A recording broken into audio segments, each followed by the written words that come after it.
Good evening. It's good to see each and every one of you that chose to be with us tonight. This is our midweek Bible study, and you're in the adult auditorium class.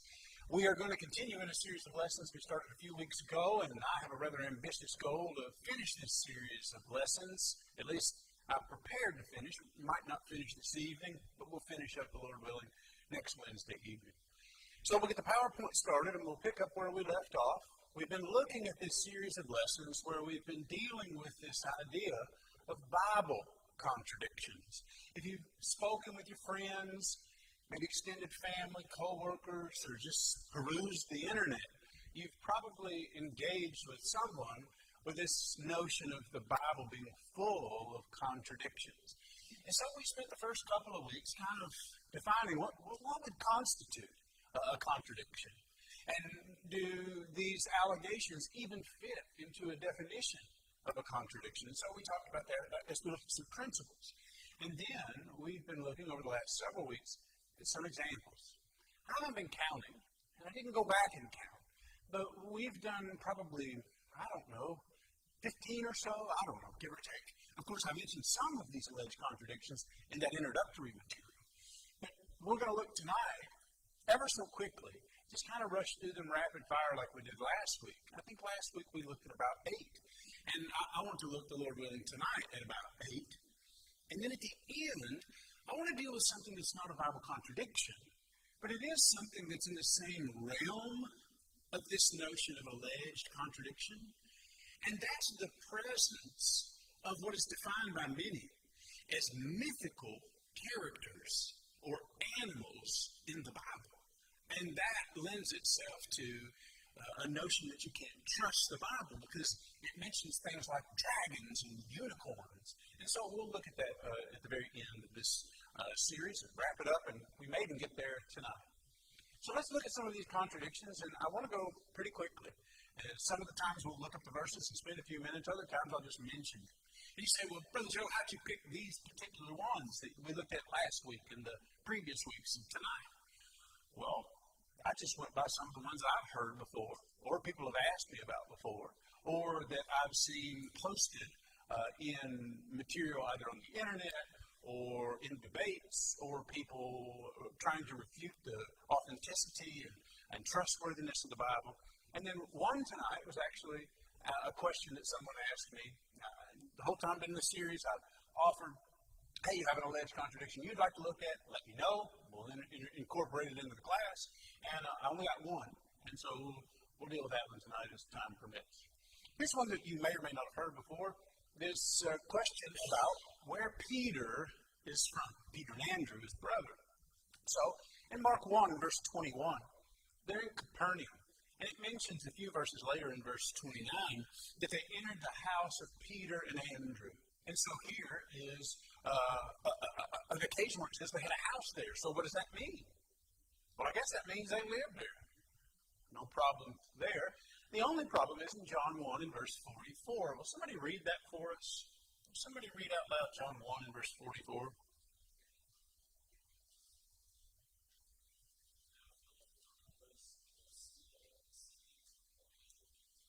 Because this says the city of Andrew and Peter, presumably, I guess where they were from, is the city of Bethsaida.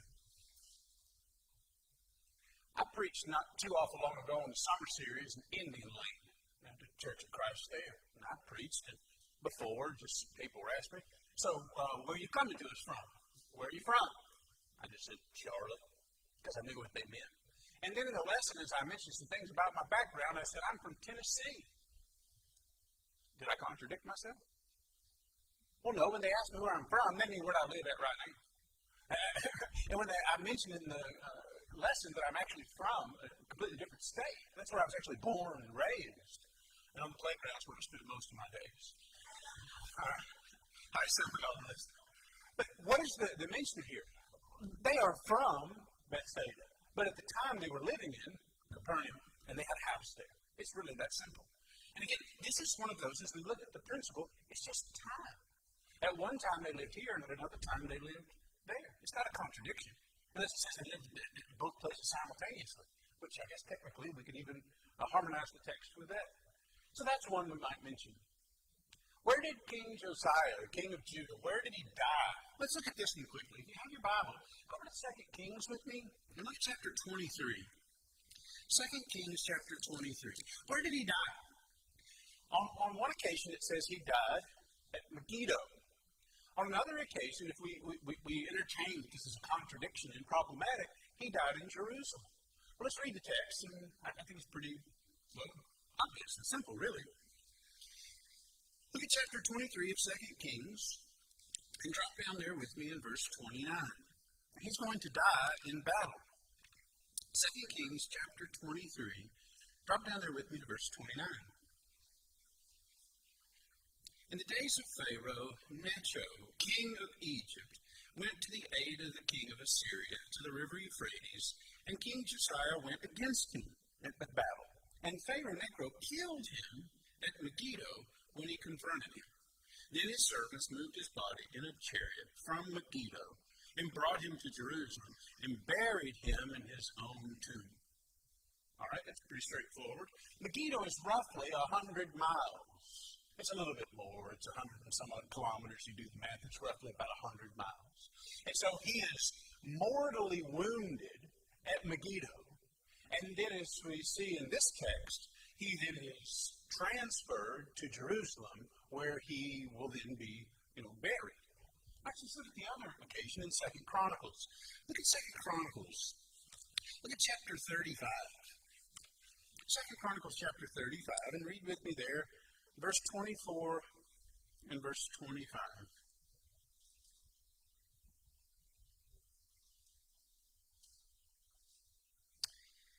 Well, let's back up to verse 23.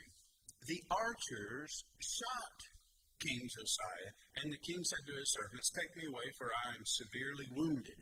His servants therefore took him out of the chariot and put him in the second chariot they had, and they brought him to Jerusalem. So he died and was buried in one of the tombs of his father. And so the alleged contradiction is, well, one text says he died in Megiddo, and the other text says he died in Jerusalem. Well, okay. So he was mortally wounded in Megiddo, and he died from those wounds at some point, and from there to travel into Jerusalem. By the time he was in Jerusalem, he was dead, and they buried him. Where did John F. Kennedy die? All right. Anybody remember the name of the road he was on? Okay, let me put it this way. He was pronounced dead later in the hospital. When did he actually die? He died in the back of a car. Is there anybody that hasn't seen this road film? He died right there, undeniably. But he wasn't pronounced dead until he actually got to the hospital. So is that a contradiction? The newspaper said he died at this time at the hospital. No, he died on the impact of that second bullet that, removed a portion of his skull. So here's no contradiction. Just to mention that he was mortally wounded and died along the route, most likely, or from the wound that he suffered at Megiddo. All right, makes sense? Questions, comments, thoughts? Okay, so there's a couple. We're moving quickly. What about Absalom's sons? You remember Absalom, right? Absalom, who was the son of Solomon, and who was son of David, rather, excuse me. And he was committing this act of treason against his father. In the course of it, they killed him in battle. And there's a text in 2 Samuel chapter 14 and verse 27. You can jot that down if you wanted to. He had 3 sons and a daughter. Now, the interesting part is 2 Samuel 18 and verse 18, which says he had no sons. Will somebody read that for us? 2 Samuel 18:18.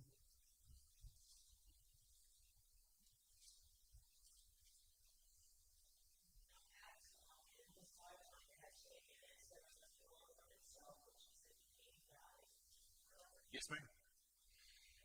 Why did he set up that pillar in the king's valley?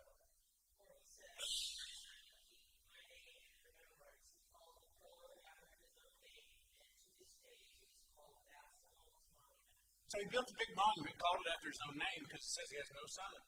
Well, there's a problem. A few chapters earlier, he had 3 sons and a daughter. Now, when does the text in 2 Samuel 18 verse 18 say that he erected this monument?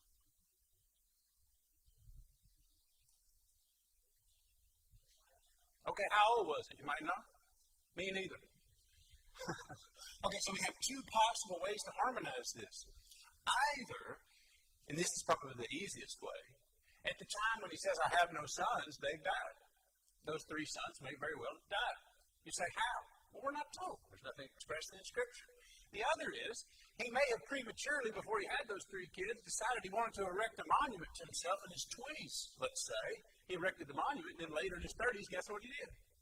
Had three boys and a girl. Either way, harmonized.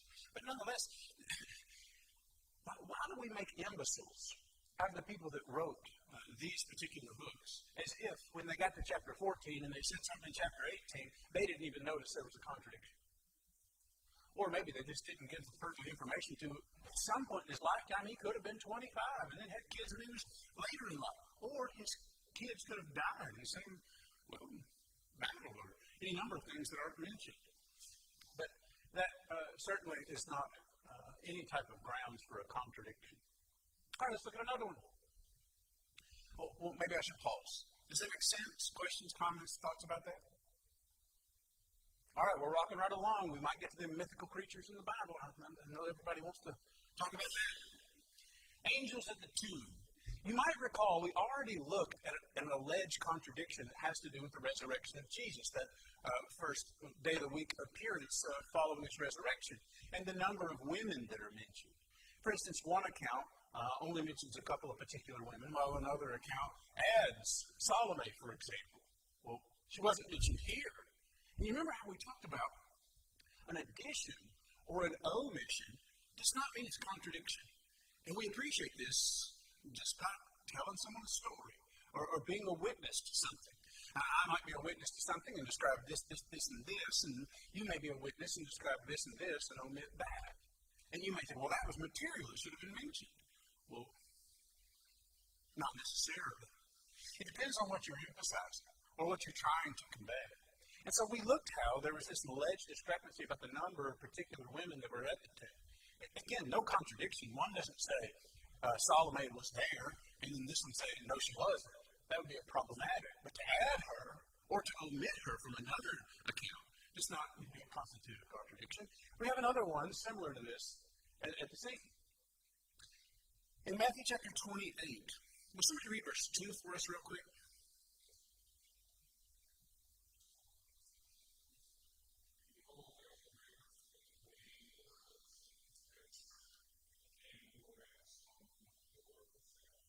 How many, Eric? Just mentions one, and what's he doing? Sitting. All right. Now, later in verse 5, this particular angel speaks. And so that may be the point of emphasis. This angel that came and sat down also spoke and said this. Right? Now, there could have been 24 of them there. But it was the one that sat there that spoke that I'm recording for this purpose. Now, okay, if we get to John chapter 20 and verse 12, will somebody read that for us?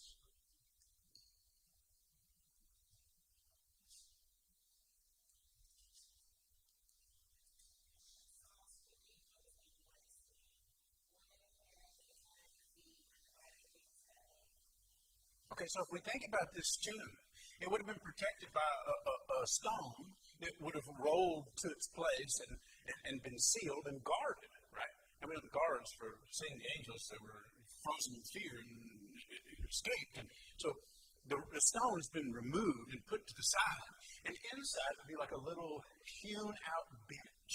And that's where the body lay.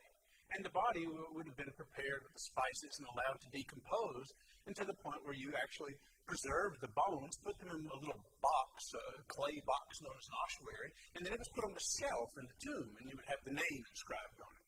And so this flat area where he would have been laid, and in John chapter 20, incidentally, we find Peter and John running to the tomb and peering in and seeing the grave clothes there, and the handkerchief that covered his head folded up and set there neatly. But when the women get there, what do they see? An angel at the head and the foot of this little bench area in the tomb. What were they doing? They were sitting on this little hewn-out bench area where the body should have been laid. But the body was gone. There was one at the head and one at the foot, and they're doing what? They're sitting. And then we get to Luke's account. Somebody quickly read Luke 24 and verse 4.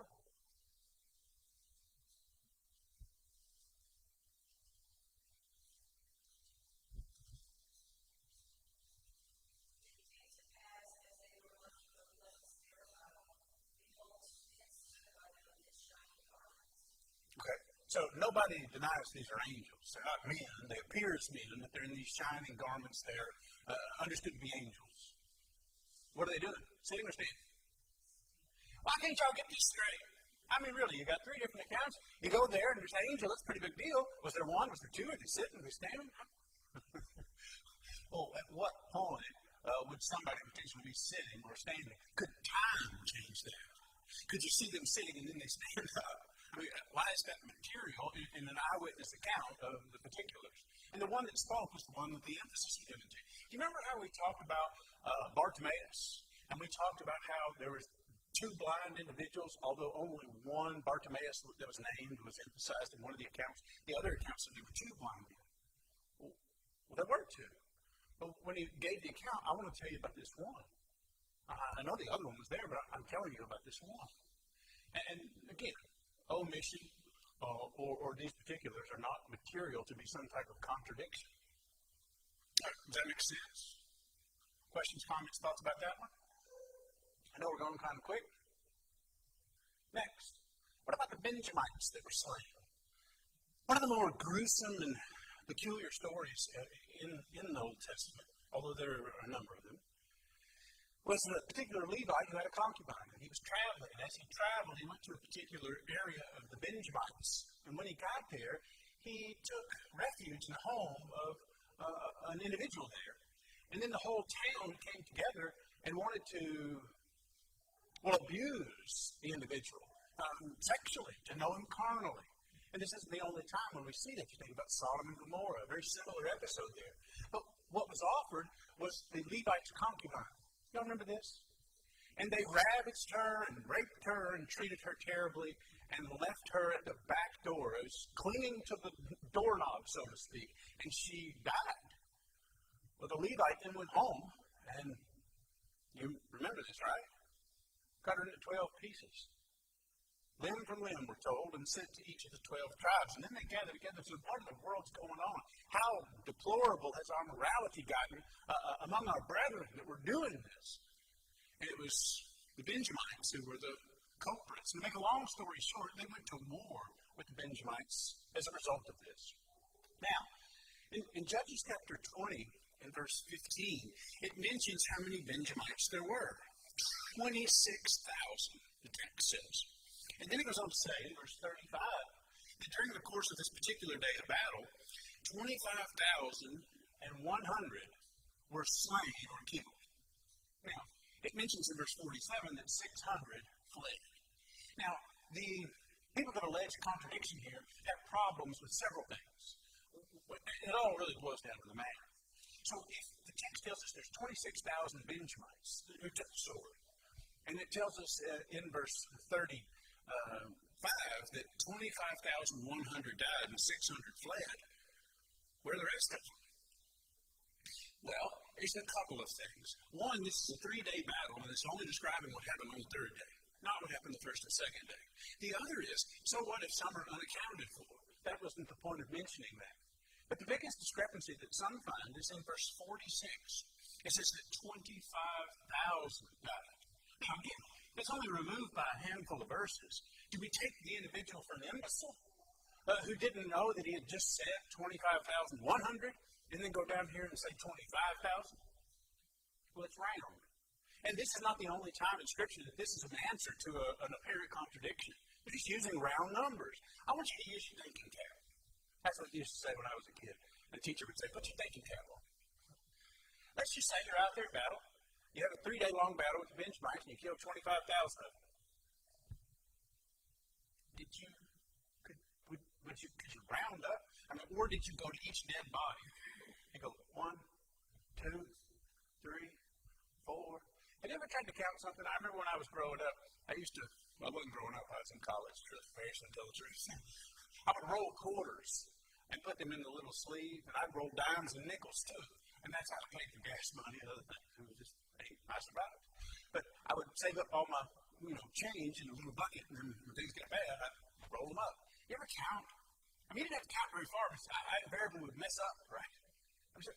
There's nothing wrong with using round numbers. And they used figures based upon what they understood for the the remaining people and how they escaped. But do you ever notice their round numbers? It says 600 of the men escaped. Well, is there any problem with rounding the numbers? What if it was 599 and just said 600? Or does it have to be literal each time? I think there are many occasions where there's rounding. And I think that's a perfect solution to this apparent contradiction. All right. Next. Here's one that you might find often too, or at least it's been posed to me before. During the time of the Egyptian bondage, and Joseph being elevated to second in command of the things of the Pharaoh, and then you remember his brothers came to him because of the time of famine, and they were asking for food during the time of famine, and then Joseph revealed himself to his brothers. All this rings a bell, I'm sure. And then Pharaoh tells Joseph to go get his father and all the relatives and bring them here, and I'll take care of them. Y'all remember this? Well, it says in Genesis 46 and verse 27 that when they returned, there were 70. Now, someone read for us Acts 7 and verse 14. Acts 7 ought to ring a bell. As soon as I say Acts 7, we're talking about Stephen and the speech that he gave, and ultimately he was killed for. What does he say in Acts 7 and verse 14? Somebody read that?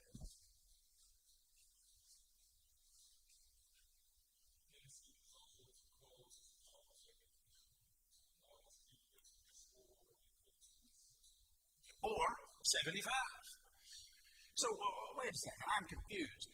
If the Old Testament says 70 returned from Egypt to come to Joseph and be there during his reign with Pharaoh during that time of famine, if the Old Testament says 70, where did Stephen get 75? Let me ask you something. You remember about Stephen? Was his origin Jewish? Or would it have been Gentile? Do you remember where we're introduced to him? It's chapter before, chapter 6.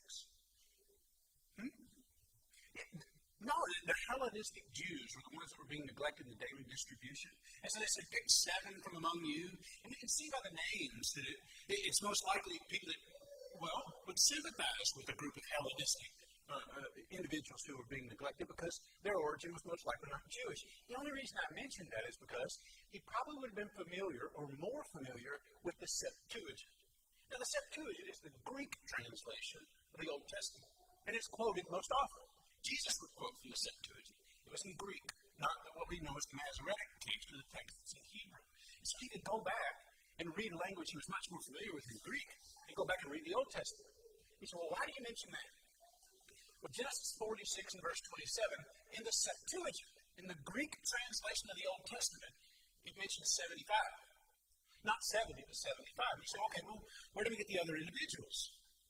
The 3 grandchildren and the 2 great-grandchildren of Joseph. Not in the direct lineage, but they also came. It's represented in the Septuagint that these extra 5 individuals also came from Egypt. His 2 grandchildren and his 3 great-grandchildren. That's of Joseph. Joseph's 2 great-grandchildren and 3 grandchildren, 3 great-grandchildren. Now, others have suggested there are at least 4 solutions or potential solutions.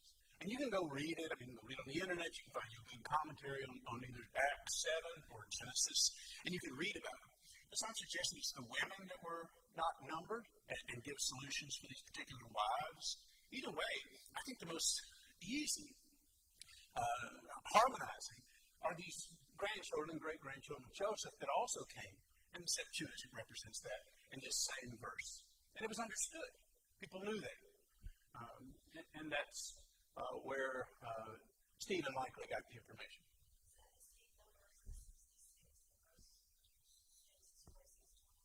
Yeah, there's a 66, and then you have to add, because one time it excludes Jacob, and you have to add him back in there. And what's interesting is there are several ways that you add it up that it adds up to the 70. And then the other grandchildren and great-grandchildren can get you to 75. But it's not a discrepancy. It's not a contradiction.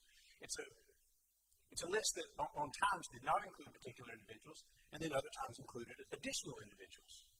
And then we get to the full 75 if we include the grandchildren. As Joseph wasn't going to leave his grandchildren in Egypt. They came too.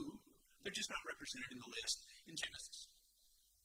And I think that's a plausible and possible and probably a simple explanation.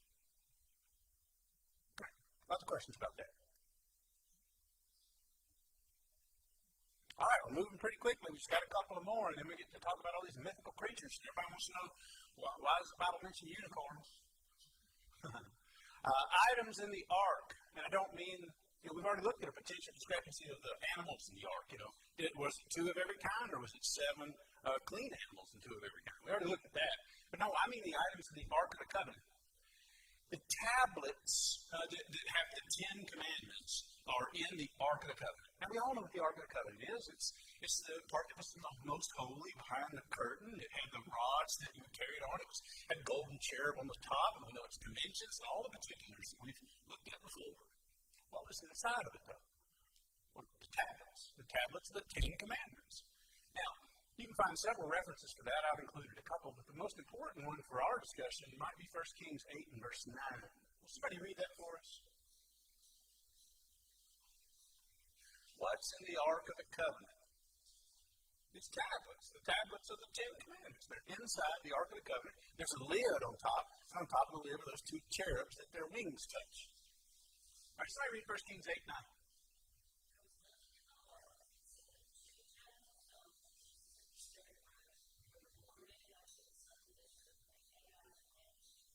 Okay, so everybody's with me, right? What's nothing mean? Nothing means nothing. What does he say is in the ark? Nothing except, there's not nothing, there's nothing except one thing. What is it? The 2 tablets. Everybody good with that? All right, so here's your contradiction. Somebody read for us now Hebrews 9 and verse 4.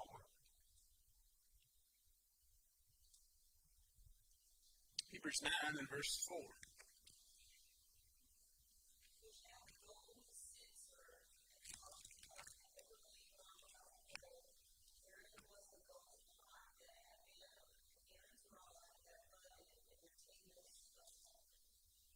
So, got a problem, right? What, according to Hebrews 9 and verse 4, is in the Ark of the Covenant? The golden pot of manna. What else? Aaron's rod that bud. And, of course, nobody disputes the tablets. All right, so what do we do with that? I'm glad you asked. Look over at Exodus chapter 16. Look at Exodus chapter 16 with me. Look at verse 32. Exodus chapter 16, look at verse 32. And Moses said, "This is the thing which the Lord has commanded. Fill an omer with it, and to be kept for your generation, that they may see the bread with which I fed you in the wilderness when I brought you out of the land of Egypt." And Moses said to Aaron, "Take a pot, put an omer of manna in it, and lay it before the Lord to be kept for your generations. As the Lord commanded Moses, so Aaron," listen to this, "laid it up before the testimony to be kept." What does laid up before mean? If this is the Ark of the Covenant, I laid up something before it, what's that mean? I put it in some proximity. I laid it beside it, I laid it in front of it. And so again, the idea was it was laid there beside the Ark of the Covenant. All right, now keep reading. And then I'll make the understanding, the point of the understanding I have about this. Numbers chapter 17. So what we have this pot full of the manna that was to be kept before or in proximity to the ark. You with me? Okay. And we know about the rebellion, and we know about the instructions that were given to take these rods, write Aaron's name on it, put it there, and then they were going to after the passing of time, see which one budded. And not only did it bud, but it also even produced. All right, we drop down to chapter 17 of Numbers, and verse 10 there. And the Lord said to Moses, "Bring Aaron's rod back before the testimony, or the Ark of the Covenant, to be kept as a sign against the rebels that you have put their complaints away from me, lest they die." Thus did Moses, just as the Lord had commanded him, so he did. And the children of Israel spoke to Moses, saying, "Surely we die, we perish, we all perish." And so here's the same reminder, that they were to take this rod, and they were to put it before. Look at verse 10 again. Put this rod back before the testimony. So what do we likely conclude? As a perpetual reminder, they were to keep this canister of the manna and the rod that bud before the Ark of the Covenant or before the testimony. The commentators suggest that when they transported or moved the tabernacle itself on the poles and moved it, the most logical thing is, if that rod sat there and that thing of manna sat there, and you were going to transport it and carry it on the poles, what would you do in two things? I don't know, it makes logical sense. You put them inside there. But either way, we know they were told to keep them perpetually in proximity to that. And so when we have this Hebrew mentioned in the book of Hebrews, this is saying these are articles that were kept with the Ark of the Covenant. And maybe even when they transported it inside. So we know these items were kept. I think that's a logical solution, and I don't think it's problematic at all to suggest that they would put those articles in there when they transport it. But I think that harmonizes it. Does that make sense? Questions, comments, thoughts? All right, we got one more. Then we get to these mythical creatures. We probably won't finish that discussion, but we'll get it started. Here's one. Not a contradiction in itself necessarily, although potentially it could be. And this notion of why circumcise Timothy. In Acts chapter 16, we're told in the first few verses that Timothy had a Jewish mother, but his father was not. His father was not Jewish. And so we're told that Paul had Timothy circumcised. Now, the apparent contradiction is, why have Timothy circumcised, but then go out of the way to say, but not Titus? Now, Titus was a different scenario. Titus was not having any type of Jewish background, heritage, origin, or religious system that was part of his makeup or backdrop. Instead, he was just a Gentile. And the point that's made is, I didn't tell him to be circumcised because he didn't need to be circumcised. As he said, well, did Timothy? Listen very carefully. Not for salvation. There was no necessity for Timothy to be circumcised so that he could be a Christian, or that he could be circumcised and keep the law and go to heaven. Just read the book of Galatians. You say, well, which part? Oh, trust me, just start reading the book of Galatians, you'll know real quick. Circumcision does not have anything to do with being a Christian. So why do that for Timothy? Well, he had a Hebrew origin. His mother was a Jew. And for practical purposes, where did Paul do a good bit of his reasoning from the scriptures that Jesus was the Christ?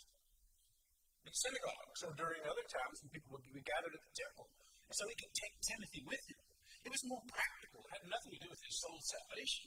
And that's why I made the point. Hey, here is Titus, on the contrary, who is a complete Gentile. No way in the world would I compel him to do that. And I think it was voluntary for Timothy. I don't think it was required that, I think he could have denied the proposition. I mean, maybe it's a pretty good sales effort on the part of Paul. There's a chance that it would be practical for him to do that. All right, any questions about that? Oh, I want to talk about unicorns. All right, let's get that started. I don't know if you know much about memes. I think everybody knows what a meme is, right? Meme, from the way I understand it, how I define it, it's basically a picture that has some text on it. The picture is usually, funny, although it doesn't have to be funny. And then the text on it, and then make a point. And these are passed around social media places, like, for example, Facebook or Twitter or what have you. Okay, so I think everybody knows what a meme is. There are a lot of popular memes, efforts that are made on shorts. I don't mean the kind you wear. I mean like YouTube shorts. My children taught me what that means. Or what's the other one? TikTok or Instagram. And the reason that that's successful is it just lasts 10, 15 seconds, or it's just a quick meme, or it's a real short video. And I mentioned to you that some of these contradictions become fodder for the skeptics and the critics to use in these little snippets, and they'll use them over and over again. And with the volume of evidence, they seem somewhat compelling. And memes are a whole lot the same way. Here's a meme. The Bible brags that God is strong like a unicorn. Okay, and we'll talk about that. Which actually kind of makes sense because unicorns don't exist either. Now, of course, we see the fallacy in that. We're going to talk about that. But you get a kid who's 10, 12, 14 years old and see memes like that one or this one, and they begin to say, well, wait a second, hold on, that's a problem. For example, this one says unicorns are mentioned 9 times in the Bible and cats are not mentioned at all. That's all you need to know about the Bible. Well, is it really? so I think it's imperative that we deal with these subjects that are used so readily to try and dismantle faith in the Bible. Here's another one that you might see. One of these is not in the Bible. You know what the trick is when you get something like this on Reddit or TikTok or I don't know where you get all this stuff, but on some social media platform. The trick is all of these are in the Bible. Now, granted, the picture don't represent what it actually is, but there is dragons and cherubs and you see these two in the top right corner. We're going to talk about those two. Those are interesting. But then there's also unicorns and witches and seven-headed beasts. Of course, when we talk about mythical creatures, I'm not talking about those things that you're seeing in the vision, like in the book of Revelation or Daniel or elsewhere. I'm talking about actual animals that are mentioned in the Bible as if they existed. But how could they exist if they are what the word represents? Like a unicorn, for example. All right, so we'll talk about that. Let's get as far as we can in the time that we have. We only have 2 or 3 minutes, and we'll finish this up a little bit next week. Let's start with this, I think you just pronounce it Saturn. Are you familiar with this particular mythical creature? Okay, at least one person is. Okay, well, I'll put you on the spot since you shook your head. What is it? Oh, yeah, I'm sure I'm not pronouncing it right. Satyr? I checked 3 times. I spelled it right. Yeah, it's a Grecian mythical character from Greek mythology. And y'all listen, it's half goat, half man. All right, so that's what this word represents. However, we find this word in Scripture. Now, what's interesting is we only find these particular things that we're looking at in the King James. If you look at the King James in Isaiah 13 and verse 21, will somebody read that for us quickly?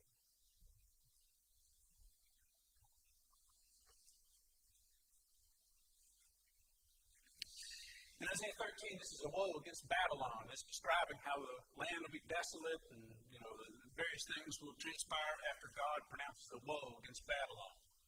So will somebody read verse 21 of Isaiah 13?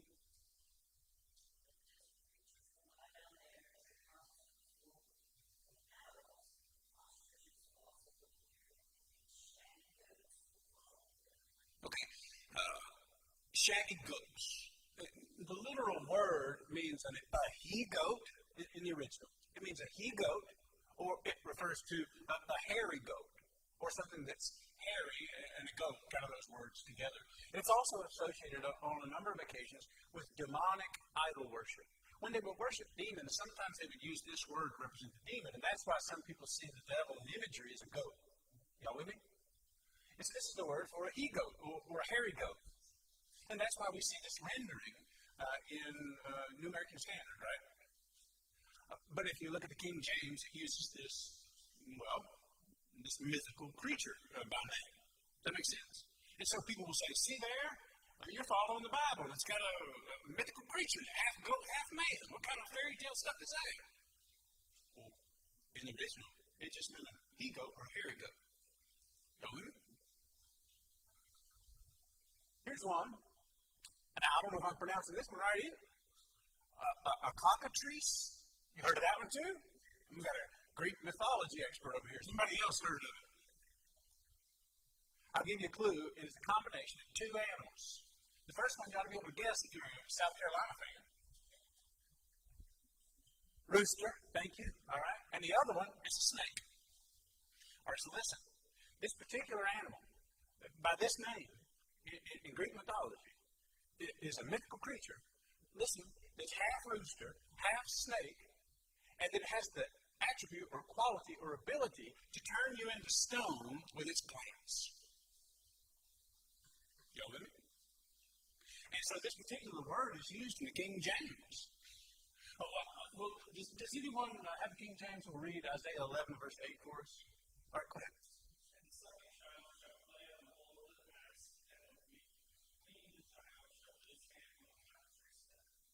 The cockatrice den, like its lair, okay, where it lives. You mean this half snake, half rooster creature that has the ability to stare at you and turn you into stone?